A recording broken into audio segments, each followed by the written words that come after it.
Alright, we're back. So I soldered up a new connector.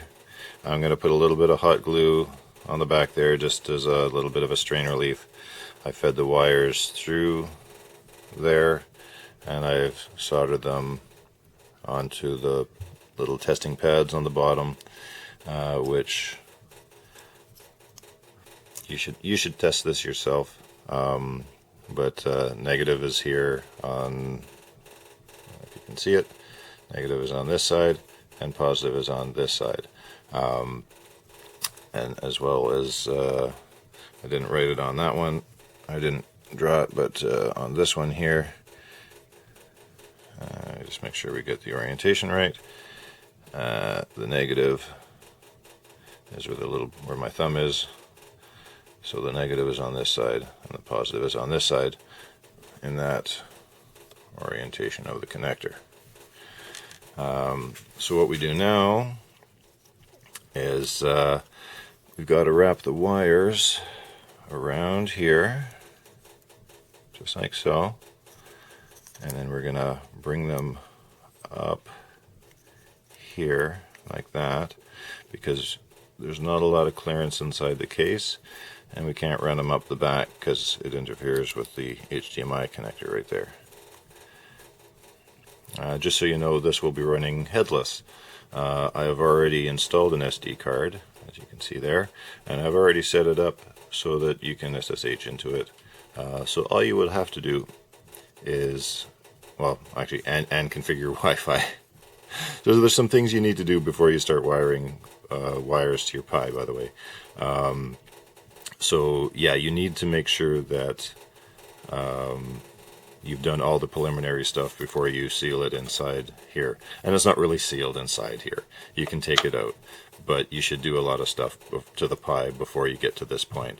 Like set up the Wi-Fi password on your home router or wherever you're going to be using this, and make sure that everything is working before you make it inaccessible. I also have made a model with a version of this with a cutout here to access the USB port without having to do the wiring. That'll be up on Thingiverse or My Mini Factory or whatever. Anyways, so let's just hit this with a little hot glue. You don't want to put too much on because the tolerances of that are pretty tight, just to make sure that it holds okay. See where we at there, make sure we're in the frame. And we're just going to put a little bit of hot glue there. And maybe we could put a little bit more on the back side there. Come on. Oh, you're not coming out. I just got glue on the thing. That's not very nice. Good thing it just scrapes off.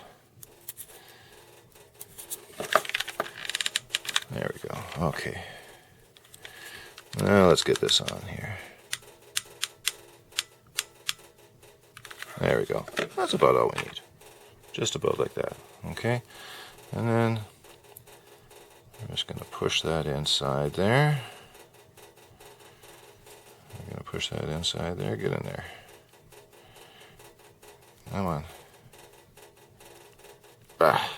Just like so.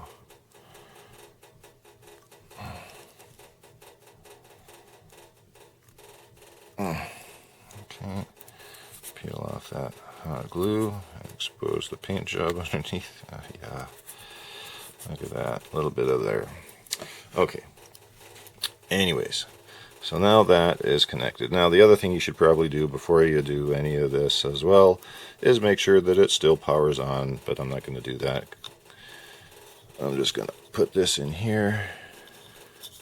Make sure that your wires are all clearing. There is enough room to get the wires in here.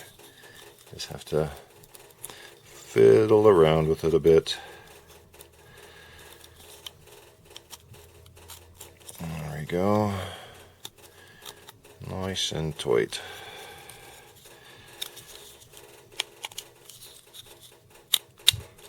There we go. And I think I'll make a little piece of wire to hook onto that hole if you ever want to pull it out. But we're almost there. Let's make sure that the SD card is still in place. Looks good. Could probably have a little bit longer wire as well. But there you go. And I do realize that this is not to scale to what came out of Arnold Schwarzenegger's head. But you can't fit a pie in that. So there's a pie in here. It's a little computer. Is it fast enough to run a Terminator robot? Of course not. Is it something cool to do? That's up to you, my friends. You guys have a good day. Take care. Enjoy. The files will be up on, like I said, My Mini Factory or Thingiverse. And that's about it. You guys have a good one. Take care. Oh, don't forget to subscribe to see more stuff like this. Enjoy.